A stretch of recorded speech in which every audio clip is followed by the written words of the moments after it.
SC ఉద్యోగుల రాజ్యాంగ పరిరక్షణ పాదయాత్ర చిత్తూరు జిల్లా కుప్పం నుంచి ప్రారంభించారు. కాగా ఈ యాత్ర కుప్పం నుండి ప్రారంభమై ఇచ్చాపురం వరకు కొనసాగనుంది.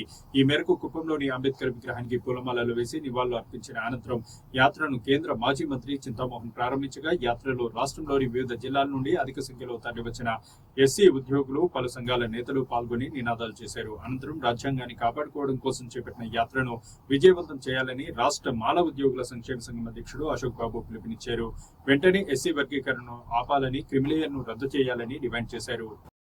50,000 ఉన్న మాదిగలకి మాలలకి అదేవిధంగా 6.5% 5,000 మంది మాదిగలకి ఏమన్నా తేడా ఉందా? చంద్రబాబు నాయుడు గారు ఈ రాష్ట్రంలో అత్యధిక జనాభా కలిగిన ఒకే ఒక కులం మాల కులం అని చెప్పి మనందరం కూడా చెబుతా ఉన్నాం.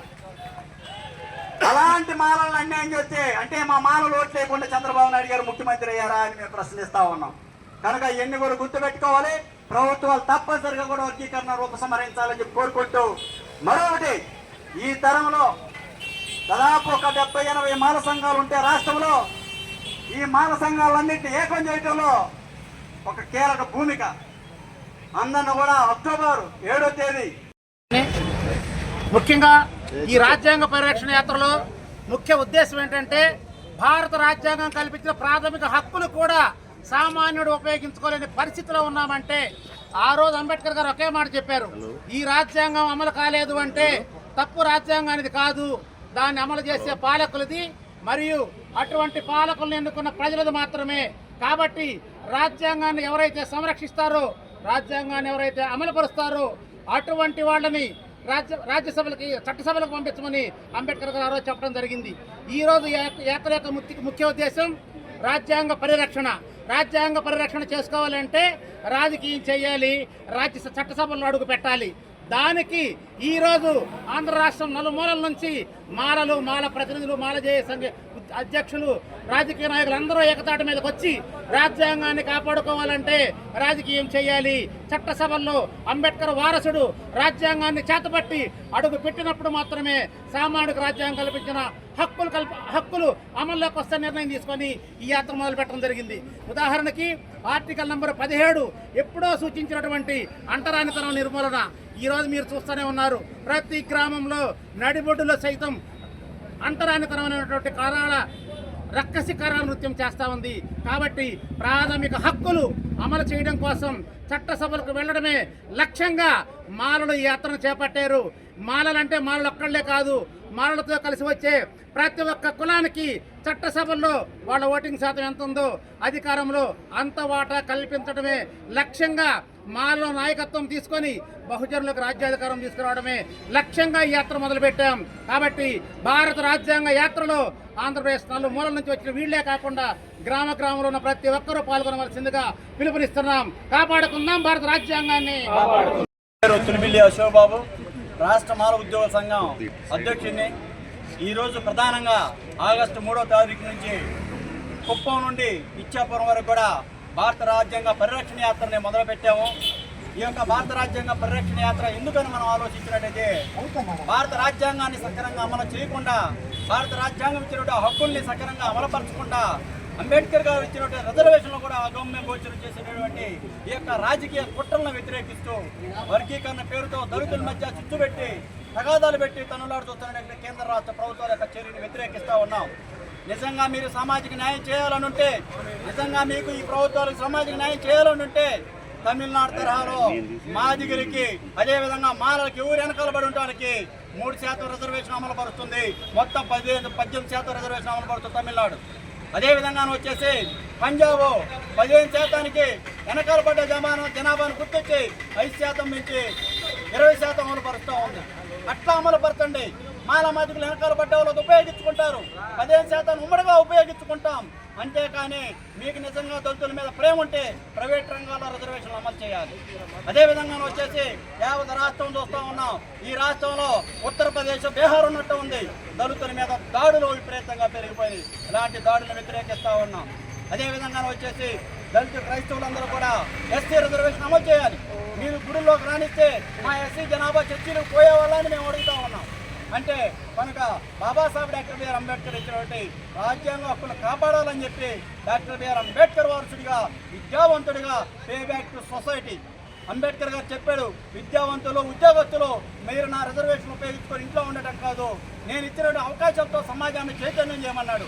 ఆ యొక్క ఆయన మాటను పిలుపుని ఆదర్శంగా తీసుకొని ఈరోజు రాష్ట్ర మానవ ఉద్యోగ సంఘం మానవ చేసి, అదేవిధంగా మా యొక్క అన్ని రాజకీయ పార్టీలో ఉన్న మా చింతామోహన్ లాంటి పెద్దలతో కూడా కలిపి, అదేవిధంగా రాజ్యాంగాన్ని తెలుగులో అనువదించినటువంటి దాసరి చెన్నకేశవులు గారు అందరం కలిసి కుప్పం నుండి శ్రీకాకుళం ఇచ్చాపురం వరకు కూడా ఈ యొక్క పాదయాత్ర చేస్తా ఉన్నాం. జయప్రదం చేయండి. ఈ నెల 3 నుంచి ప్రారంభమైనటువంటి రాజ్యాంగ పరిరక్షణ యాత్రని జయప్రదం చేయండి. రాజ్యాంగ పరిరక్షణ యాత్రని థ్యాంక్ యూ ఈరోజు దళితులు కన్నీటితో ఉన్నారు, కష్టాల్లో ఉన్నారు. ఎప్పుడు కనపడనటువంటి అంతరానితనం స్పష్టంగా కనిపిస్తా ఉంది తిరుమల తిరుపతి దేవస్థానం పరిధిలో. దీన్ని ఖండిస్తున్నాను. అంతేకాదు, అన్య మతాలని పేరు పెట్టి ఎవరో ఒక బైబిల్ చదువుకునేటువంటి ఒక ఫార్మసిస్ట్ ఉద్యోగాన్ని తీసేయడం భారత రాజ్యాంగానికి విరుద్ధం. ఇది మనది సెక్యులర్ దేశం. ప్రక్కనే క్రిస్టియన్ మెడికల్ కాలేజ్ ఉంది, హాస్పిటల్ ఉంది. వేల సంఖ్యలో హిందువులు పనిచేస్తున్నారు, ముస్లింలు పనిచేస్తున్నారు. మరి టీటీడీకి సంబంధించినటువంటి హాస్పిటల్లో ఒక బైబిల్ చదివేటువంటి ఒక నిరుపేద దళిత మహిళను తీసేయడం అనేది పొరపాటు. దాన్ని వెనక్కి తీసుకోవాలని మేమందరం డిమాండ్ చేస్తున్నాం. ఈరోజు అందరూ కలిసి మరి వర్గీకరణను వ్యతిరేకిస్తా ఉన్నారు. అసలు భారత రాజ్యాంగంలో ఈరోజు అంబేద్కర్ గారు రాసినటువంటి రాజ్యాంగం వల్లే దేశం ఈరోజు అన్ని మతాల్ని, అన్ని కులాల్ని, అన్ని భాషల్ని, అన్ని ప్రాంతాలను కలపగలుగుతా ఉంది. భారతదేశం ఐక్యంగా ఉందనంటే రాజ్యాంగం వల్లే. ఇటువంటి రాజ్యాంగాన్ని కాపాడుకోవాల్సిన బాధ్యత ప్రతి భారత పౌరుడి పైన ఉందని తెలియజేస్తూ వీరిని నేను హృదయపూర్వకంగా అభినందిస్తున్నాను. దళిత ఉద్యోగస్తులు మరి వాళ్ళని హృదయపూర్వకంగా అభినందిస్తున్నాను. వారు వాళ్ళ పాదయాత్ర జయప్రదం కావాలని, విజయం చేకూర్చాలని మనసారా త్రికరణ శుద్ధిగా కోరుకుంటూ నేను సెలవు తీసుకుంటాను. అనేక ప్రాంతాల ఉన్నటువంటి దళిత నాయకులకు, ప్రజాస్వామ్యులందరికీ మాల మహానాడు తరఫున జై భీములు. మిత్రులారా, ఈరోజు రాజ్యాంగానికి పెనుముప్పు ఏర్పడింది.